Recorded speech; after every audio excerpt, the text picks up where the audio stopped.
My wife and I have been involved in pit bull rescue since about 2001. After 9 years or 10 years of doing private pit bull rescue in our home, we founded Pitty Rescue Inc. in April of 2010.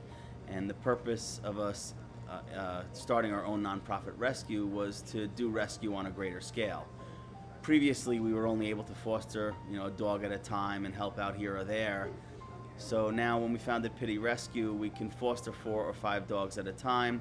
We have fundraising ability, and we can help not only our own rescue dogs, but the rescue dogs of other organizations as well. The term pit bull is probably one of the most misunderstood terms as it relates to dogs.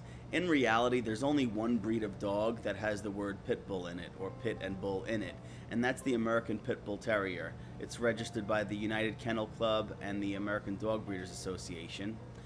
The problem is the social and public perception of pit bull comprises so many different breeds. There could be anywhere 5 or 6 different breeds of dogs, and any mixes thereof that people could label a dog a pit bull. So there's a vast difference between what an American Pit Bull Terrier is and what the public perceptions of a pit bull is. And I think therein lies a lot of the problems with, breed identification, media sensationalism. At the end of the day, if a dog is big and muscular and athletic, they're going to call it a pit bull. And I think that has a lot to do with the negative stereotype and, the unjustly labeling of these dogs as monsters, when in reality they're just like any other dog. People of all demographics are starting to adopt pit bulls, and I think a big reason is they're looking at them as just dogs. When I evaluate pit bulls, or I train pit bulls or pit bull type dogs, and in comparison to other breeds that are out there, I find that they're one of the most loving breeds on the planet. Now, obviously, I'm biased towards pit bulls because I know that they are genuinely one of the best dogs on the planet. The problem is like any breed, if you have irresponsible ownership, people who are not educated on dog care in general, could be a recipe for disaster. Now, as it relates to pit bulls compared to other breeds, temperament-wise, many temperament tests out there, like the American Temperament Test Society, pit bulls score higher than, most of the 200 breeds of dogs that they test. They score higher than golden retrievers and other family dogs. I think pit bulls are discriminated against primarily because of ignorance, lack of education, media sensationalism. They're made out to be these monsters, and they're not. When they're raised just like any other dog is raised in a loving, consistent home, they're wonderful family pets. What people don't realize is, yeah, pit bulls are discriminated against, but so are we pit bull owners.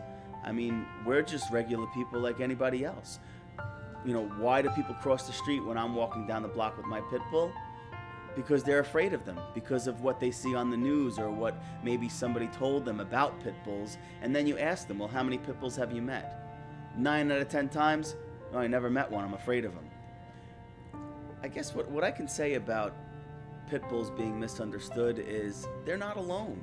I mean, some of my favorite breeds, they've been through the gamut of discrimination. Rottweilers, German Shepherds, Dobermans, Cane Corsos, Presa Canarios. I mean, these are all dogs that at some point in time, and maybe still, are discriminated against and frowned upon. And, it's unfair. It's unjust. These dogs they're just animals. They're domesticated dogs, and if given the right opportunity, the right socialization, and the right training, they are wonderful family pets. Sit. Good.